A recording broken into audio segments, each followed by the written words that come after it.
Bonjour les gens, que vous regardiez cette vidéo parce que vous connaissez la chaîne ou que vous la regardiez parce que vous veniez du guide.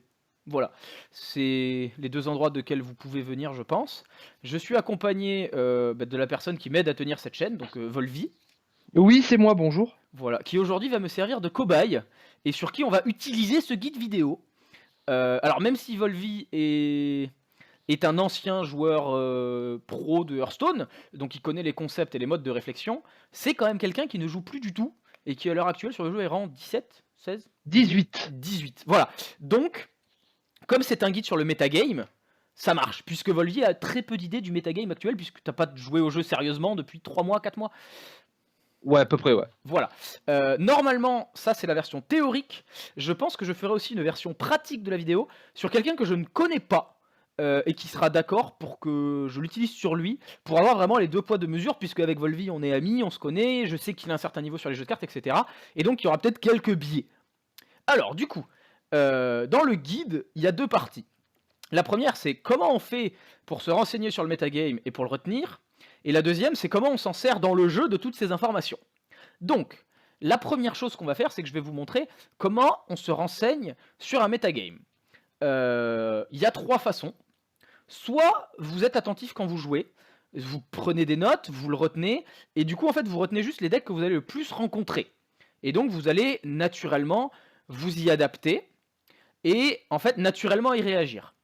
Le problème de cette méthode, c'est que l'humain est quelque chose d'émotionnel et en général, on a tendance à réagir aux choses qui nous frustrent.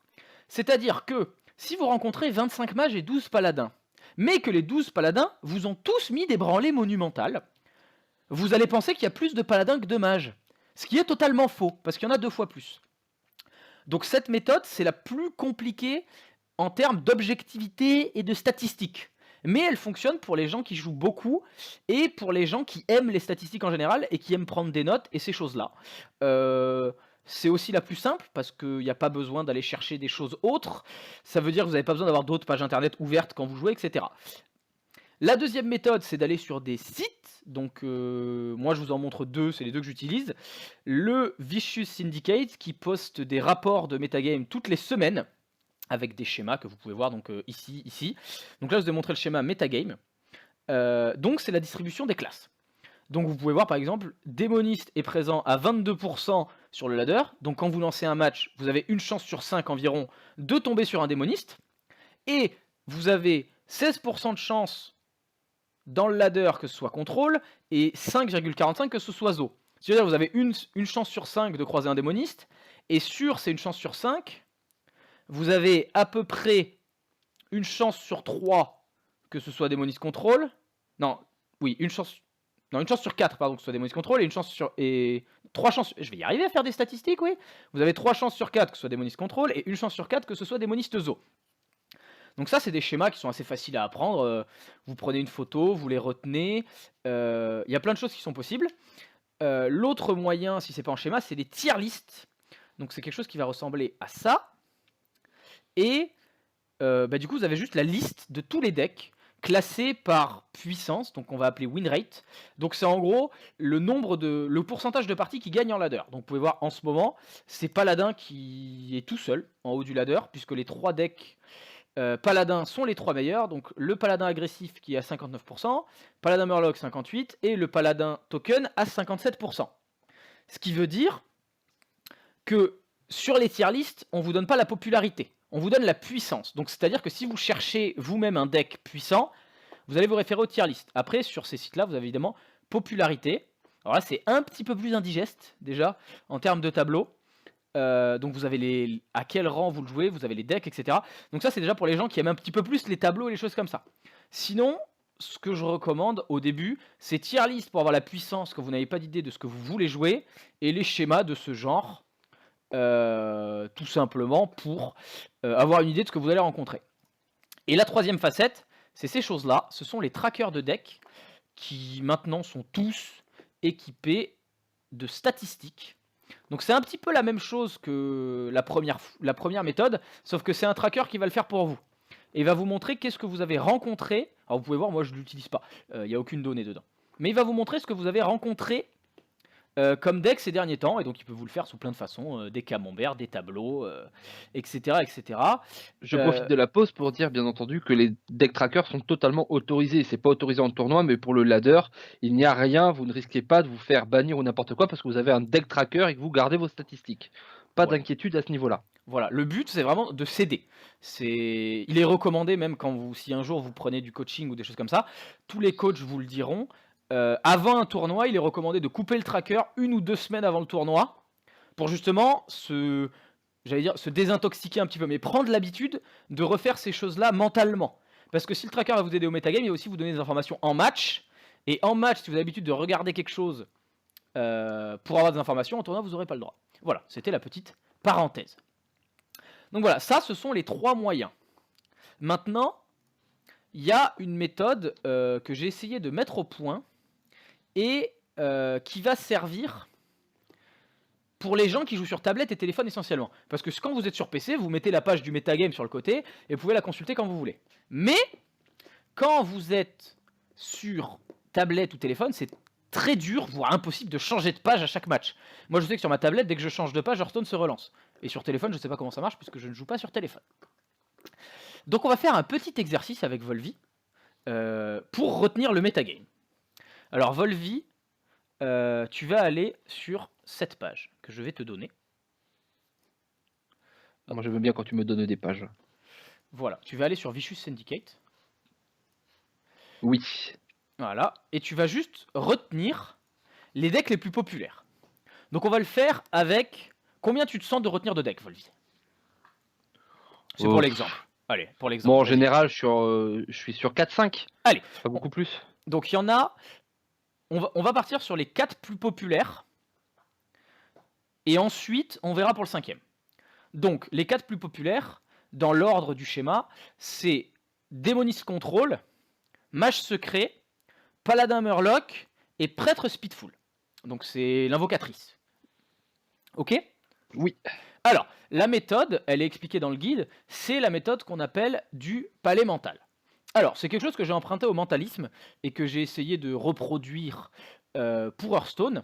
C'est que du coup, Volvi, il va fermer les yeux et il va aller dans un endroit qu'il aime bien.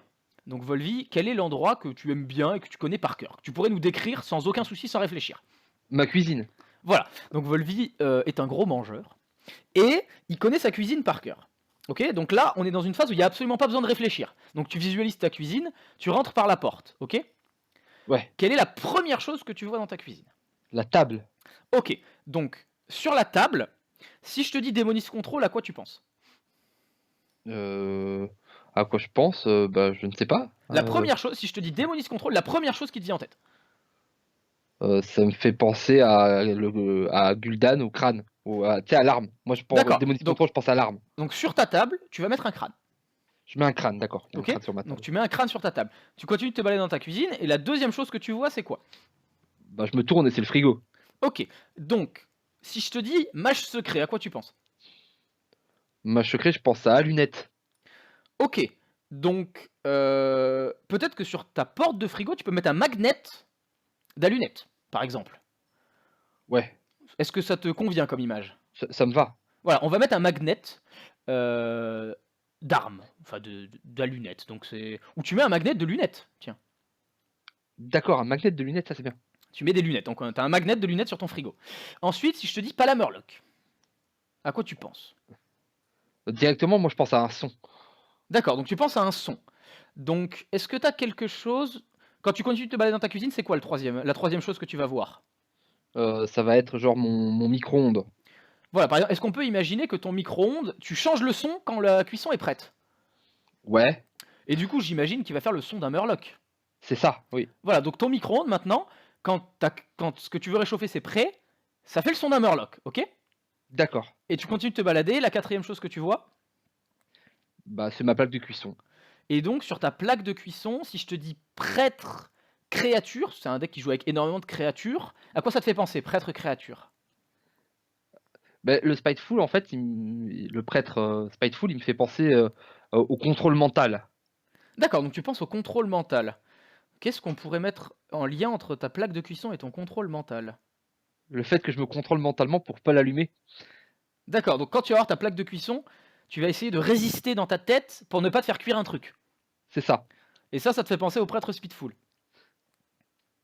Donc en tout cas, ça te fait penser au contrôle mental. Oui, ça me fait penser au contrôle mental. Ok, donc là, vous voyez, Volvi, sans s'en rendre compte, il vient de retenir le metagame. Ok, donc on va essayer en pratique pour voir ce que ça donne. Donc Volvi, tu fermes les yeux et tu rentres dans ta cuisine, ok? Ouais, Donc, première chose que tu vois, c'est... bah c'est ma table avec un crâne dessus. Ok, et le crâne, ça te fait penser à quel deck? Bah, démoniste contrôle. Ok, donc voilà. Première chose, le metagame est dominé par Démoniste Control. Je rentre dans mon endroit, première chose que je vois, c'est Démoniste Control. Ça veut dire que première game que je vais lancer en ladder, ce que j'ai le plus de chances de rencontrer, c'est Démoniste Control. Donc tu continues dans ta cuisine, tu vas où? Bah je vais au frigo. Ok, est-ce qu'il y a un signe distinctif sur ton frigo? Quelque chose qui n'est pas là d'habitude. Ouais, il y a un magnet de lunettes. Et du coup, le deuxième deck du méta, c'est... Bah c'est mage secret, mage à lunettes. Voilà. Bon, on va peut-être pas tout faire, je pense que vous avez compris. Du coup, le troisième, c'est... Bah le troisième c'est mon micro-ondes qui fait. Voilà. Et le quatrième... Bah c'est que j'allume pas la plaque de cuisson donc je me contrôle mentalement. Voilà. Hashtag Donc, le prêtre.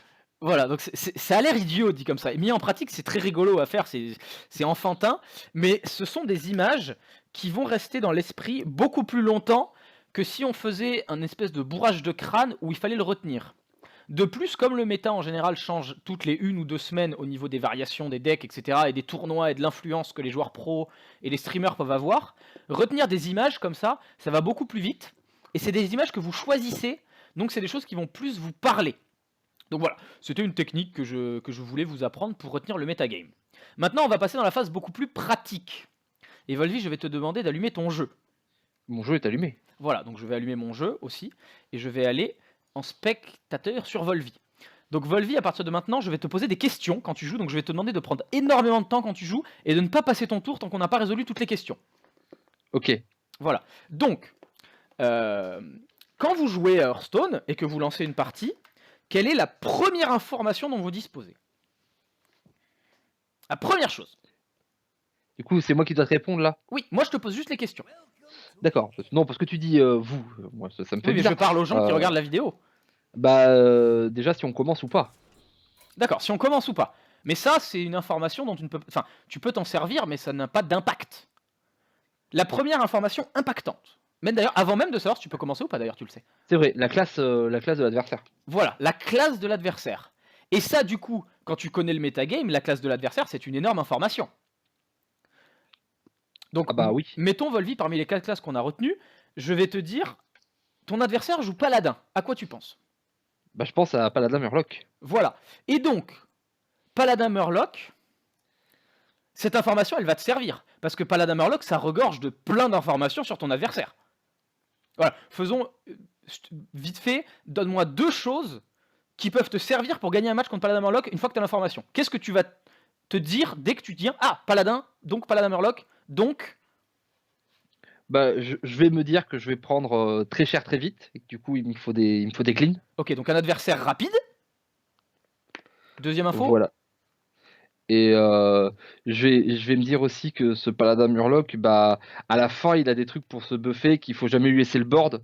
Donc il faut que je garde des cleans sur la longueur. Voilà, donc... Pour pas prendre des chevaux et des dragons et des choses comme ça. Alors ça, c'était avant les nerfs quand même, mais ouais. Vous voyez bien que le mec ne connaît pas le méta. Ouais. Mais du coup, voilà. Donc, 2 informations. C'est un deck rapide, et c'est un deck qui utilise sa table sur le long terme. Voilà, donc tu peux lancer ta partie. Donc c'était pour vous donner un exemple. Et là déjà, il y a un plan de jeu qui s'est mis ensemble. Donc, qu'est-ce qu'il va faire à son mulligan? Il va chercher de quoi vider la table, et de quoi avoir un match de moyen terme à peu près. Donc, on va faire la même chose en espérant qu'on tombe sur une des 4 classes qu'on a citées, sinon on n'a vraiment pas de chance. Alors voilà, donc vite fait, on va passer sur la deuxième partie du guide. Donc là, on est sur le plan de jeu. Volvi, qu'est-ce qu'il vient de faire? Il vient d'établir son plan de jeu. Donc on va le faire par rapport au match que tu vas voir, je vais te poser les 3 questions. Donc prêtre. Prêtre, on pense à... Spiteful. Ok. On pense au contrôle mental. Ok. Donc, on va faire en 3 questions. Est-ce que tu penses que dans ce match-up, tu as l'avantage ou pas? D'ailleurs, dis-nous ce que tu joues d'abord, que les gens sachent. Moi je joue Paladin, recrue de la main d'argent. D'accord. Donc, est-ce que tu penses que contre prêtre Speedful, tu as l'avantage ou pas? Je pense que j'ai l'avantage si je vais vite, en Ok. fait. Donc, est-ce que tu vas chercher à l'agresser ou est-ce que tu vas chercher à contrôler la table? Bah, je vais pas chercher à attendre parce que quand il commence à mettre ses spiteful, je vais perdre, donc je vais essayer de lui casser la bouche très vite. Ok. Et dernière question, est-ce que c'est à toi ou à lui de prendre des risques? Sur ce match-up, je pense que c'est à moi. Ok. Donc là, Volvi vient d'établir son plan de jeu. Donc tu peux mulligan, vas-y. Même si je pense que t'as pas forcément besoin. Voilà, je vais pas c'est pour ça que j'étais tranquille, je prenais le temps. Voilà. Donc, Volvi, là, il a son plan de jeu. Ce qui veut dire qu'en fonction de 3 questions, il pense qu'il est avantagé. Donc il est plutôt content de rencontrer un prêtre. Il pense qu'il faut qu'il soit agresseur, donc il faut qu'il pose des choses, qu'il ait l'initiative dans le match. Et il pense que c'est à lui de prendre des risques. Donc, quand il va hésiter sur une carte, il va avoir tendance à choisir l'option risquée. On est d'accord sur le plan de jeu? On est d'accord. Ok, donc là, tour 1, bah on joue le plan de jeu, puisqu'il n'y a absolument rien à remettre en question. On joue le plan de jeu. Et donc, une fois que ça c'est fait, on va passer dans la deuxième phase, qui est la remise en cause de ce plan de jeu, la remise en question. Donc, c'est en 2 questions très simples. La première question, voilà. Donc l'adversaire vient de jouer une 1-3. Déjà, première question, est-ce que ça te donne une information quelconque? Est-ce que tu penses qu'avec juste avec ça, est-ce que tu t'es trompé ou pas dans le deck adverse? Non, parce que tout le monde joue cette 1-3. Voilà, donc on va considérer que ça, on appelle ça de la non-information. Parce que c'est une information, oui, mais tous les decks prêtres ont cette carte. Donc maintenant, est-ce que ton plan de jeu change? Pas vraiment. Voilà. Donc, on continue sur la même ligne de route. Donc on continue d'agresser et on continue de prendre des risques. Et là, normalement, si vous avez déjà lu le guide écrit, vous avez compris. Tu peux y aller, tu peux y aller, tu peux y aller. Vous avez déjà compris comment ça marche pour tout le reste du match au final. Tout ce qu'on va faire, c'est qu'à chaque tour, Volvi va remettre en question son plan de jeu par rapport à ce que son adversaire a fait, et il va prendre toutes ses décisions comme ça en fait. Et alors là, on exagère évidemment, on donne des choses très très exagérées. On peut le faire pour quelques tours, après on va laisser dérouler la partie. Donc là, Volvi, même chose. Est-ce que le fait qu'il ait joué rampeur du goudron te donne une information sur son deck? Bah oui, là ça commence. Alors moi, j'allais dire non, parce que les 3 prêtres jouent aussi cette carte. Oui. Enfin. Bah, prêtre contrôle la joue, prêtre combo la joue, et prêtre spiteful la joue actuellement. Ouais, prêtre dragon, il les enlève de plus en plus. Non, elle J'ai vu des revient tournois là. j'ai vu des tournois où les gens l'avaient pas dans le deck. Ok, bon écoute. Moi, c'est ma connaissance du méta, c'est que je regarde les tournois. D'accord, eh ben écoute, c'est toi le patron dans ce cas-là, donc là, ok. Donc, pour l'instant, ça te conforte dans ton idée, donc ton plan de jeu ne change toujours pas. Malgré tout, on va pas être un idiot et pas aller perdre toutes nos créatures. Voilà. Donc après, évidemment, le but de ce guide, ça va pas vous apprendre à jouer parfaitement. Ça va juste vous apprendre à définir un plan de jeu et une idée. Ah, elle, qu'est-ce qu'elle te dit, elle? La 2-2. Bah, celle-ci, par contre, bah, elle est jouée dans le Spiteful. Ouais, elle dit que t'avais raison sur ton idée, normalement. Voilà. Voilà. Donc là, maintenant, Volvis, ce qu'il vient de faire avec sa lecture, donc ça a pris à peu près 3-4 tours, c'est à peu près ce que ça prend en général, il vient de valider son plan de jeu. Sur l'échelle globale, donc ce qu'on appelle la macro-gestion, il vient de valider son plan de jeu. Il avait juste dans le deck que l'adversaire joue, donc là, toutes les questions auxquelles il a répondu au mulligan, il sait qu'il avait raison, et donc il peut continuer dans ce qu'il faisait. Parce que évidemment, mettons que l'adversaire, là, il aurait joué un mot de pouvoir bouclier. Mot de pouvoir bouclier, ça veut dire c'est pas spiteful, arrête tout. Et du coup, il aurait fallu qu'il remette en cause tout ce qu'il a fait avant, et qu'il se demande du coup, qu'est-ce qui est bien et pas bien. Voilà, donc là, on va finir le match, parce qu'on peut continuer à bosser sur les questions. Mais vous l'avez compris, maintenant que Volvi a validé son plan de jeu, on va passer sur la deuxième phase, qui est juste, à chaque tour, il va se demander si ce plan de jeu est toujours d'actualité. Genre, est-ce que, en fonction de ce que l'adversaire fait, c'est toujours comme ça qu'il gagne? Est-ce qu'il faut qu'il continue d'agresser, vu que c'est quelque chose qu'il avait vu? Est-ce qu'il faut qu'il continue de prendre des risques? Est-ce qu'il faut qu'il pose des créatures à gauche de son loup? N'est-ce pas, J'avoue. Volvi? Mais Voilà. c'est pour montrer. Quand on joue trop vite, on fait n'importe quoi. Voilà. Mais du coup, là, on est juste dans... Alors là, on l'exagère encore une fois, mais on est juste dans une redite permanente et une remise en question. Évidemment, au bout d'un moment, vous n'avez plus besoin de faire ce travail. Ça va venir tout seul. vous allez vous le dire à tous les tours, ok, ben je joue ça, ça devient instinctif et vous vous posez même plus la question. Mmh. Voilà. Alors Volvi, quand tu réfléchis, s'il te plaît, fais-nous partager ta réflexion. Oui, alors là, ici, j'avais un play qui était évident, qui était le garde-soleil Tarim, parce que comme ça, je gérais ça et je partais tête. Mais ici, j'ai un Stégosaure Magma Feu qui, si j'ai les bonnes adaptations, ce qui permettra de gérer ça directement, bah, peut être beaucoup plus Voilà. efficace dès maintenant, en fait. Et donc là, dans l'hésitation, on peut revenir aux questions du début. Au début, tu disais, tu as l'avantage, mais il faut que tu prennes des risques et il faut que tu agresses. Parmi les deux, c'est laquelle des deux qui agresse le plus? Mais c'est le Stégosaure. Ok, donc par rapport à une des deux questions, on prendrait Stégosaure. Parmi les deux, là, est-ce que tu penses déjà que tu es toujours dans une situation où tu dois prendre des risques? Non, là, je suis assez tranquillou. Et du coup, celle qui est la plus tranquillou des deux, c'est laquelle?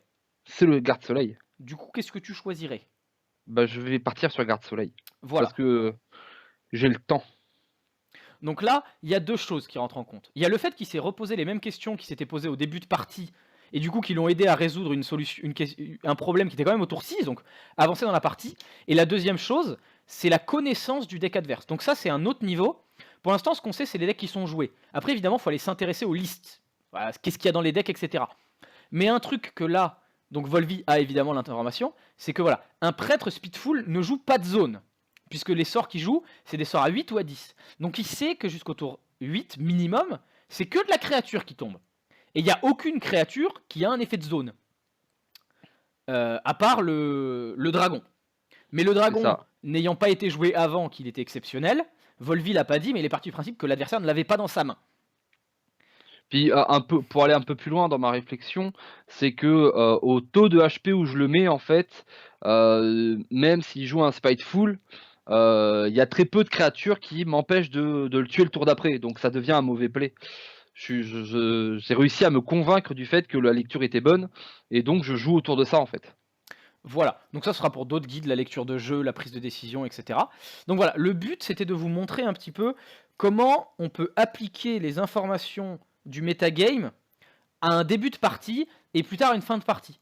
Donc voilà, pour résumer très simplement, connaître le metagame, malheureusement, il faut l'apprendre. Il n'y a pas de. Ça peut être instinctif si vous jouez beaucoup, mais sinon il faut passer du temps à apprendre les decks qui sont joués, les listes, les choses comme ça. La technique du palais mental, moi c'est une technique qui me plaît bien. Volvi l'a découverte, hein, je lui en avais jamais parlé avant. C'est vrai. Voilà, qu'est-ce que t'en penses? Je pense que ça peut être pratique pour plein de gens. Je suis pas sûr de la possibilité pour tout le monde, mais je pense que pour beaucoup, ça peut être, ça peut être vraiment salvateur. Voilà, est-ce que tu te souviens toujours des 4 decks? Tiens, Ah bah oui, voilà. il y a le crâne sur la table, j'ai ma lunette sur mon frigo, c'est mon micro-ondes qui fait un bruit de murloc, c'est très bizarre, Ça me fait toujours et rigoler ça, je sais pas pourquoi, j'ai le son dans la tête. je n'allume pas ma plaque de cuisson pour me faire encore des steaks, parce que j'en ai déjà mangé à midi. Voilà, c'est des images qui ont aucun sens quand on les dit comme ça, mais voilà, ça aide Volvi à connaître les 4 decks les plus connus du metagame. Et après, dans l'application, ben, c'est juste des questions simples qui ensuite en fait vont affecter vos décisions. Je sais pas quoi jouer, j'ai 2 bons plays, ok. Ce match-up, j'ai dit que ça dépendait de quoi? Est-ce que je vais être agressif? Oui, non. Donc c'est quoi l'option la plus agressive? Est-ce que j'ai besoin de prendre des risques? Oui, non. Ok, donc c'est quoi l'option qui prend le plus de risques? Et pareil, en fonction du match, on peut se reposer les questions à tout moment. Voilà, Volvi, à un moment, quand il était devant dans la partie, je lui ai dit, est-ce que tu as toujours besoin de prendre des risques? Ben là, je pense que le risque, il est moins grand. Ok, donc si le risque est moins grand, on va pondérer l'autre question. On va pondérer la question qui n'est pas en rapport au risque, puisque le risque s'est réduit. Et voilà, et c'est juste, une fois que vous avez ces réponses-là, c'est juste les utiliser. C'est très simple, c'est juste les utiliser. Alors, au début, ça prend énormément de temps, parce qu'il faut faire l'effort, en plus si vous jouez tout seul, de vous poser la question à vous-même et d'y répondre. Donc au début, vous allez passer énormément de temps à la corde ou aux limites de la fin du tour. Mais plus ça va aller, plus vous allez emmagasiner les concepts, et plus ça va être très facile à utiliser, parce qu'au final, ce sont des concepts qu'on utilise dans la vie de tous les jours. Faire un choix, genre est-ce que vous voulez des tomates ou des carottes? Est-ce que j'ai faim? Oui, non. Est-ce que je préfère les tomates ou les carottes? Voilà, c'est débile, on se pose pas la question, est-ce que je veux des tomates ou des carottes? Voilà, on se pose pas la question. Et ben dans Hearthstone, comme si vous commencez le jeu, c'est juste nouveau en fait, c'est juste un nouvel environnement, ben vous repartez de zéro. Imaginez que vous êtes un bébé version Hearthstone, et donc que vous apprenez la vie version Hearthstone, donc vous vous reposez les questions de la vie. Voilà. J'espère que ça a été clair. J'espère que ça vous aura aidé dans un sens. Le but de ces vidéos, c'est de permettre aux gens qui sont pas fans avec la version écrite, il y a des gens qui aiment pas lire ou il y a des gens qui enregistrent moins bien quand on lit. Voilà, le but c'était de vous proposer ça. C'est la première. Pour ceux qui sont de la chaîne et qui regardent ça juste parce que c'est une vidéo, de Volvi et moi et donc que ça vous intéresse, faites-nous des retours, expliquez dites-nous s'il y a des points qui sont pas clairs et voilà et merci d'utiliser, le site. J'espère que le boulot que j'ai fait sur Hearthstone vous plaît et à bientôt pour, les autres concepts puisque en théorie, si vous commencez le jeu, c'est la première vidéo que vous aurez faite et le premier concept que vous aurez appris et il y en a beaucoup d'autres, à apprendre puisque Hearthstone, même s'il y a de la RNG, même si c'est un jeu de cartes pour enfants, on peut quand même trouver deux trois trucs un petit peu difficiles à apprendre. Voilà, et beh, c'était un grand plaisir et à la prochaine et Volvi, tu peux conclure. Eh beh, je conclurai en vous disant des bisous, des pouces bleus et à très bientôt! Au revoir.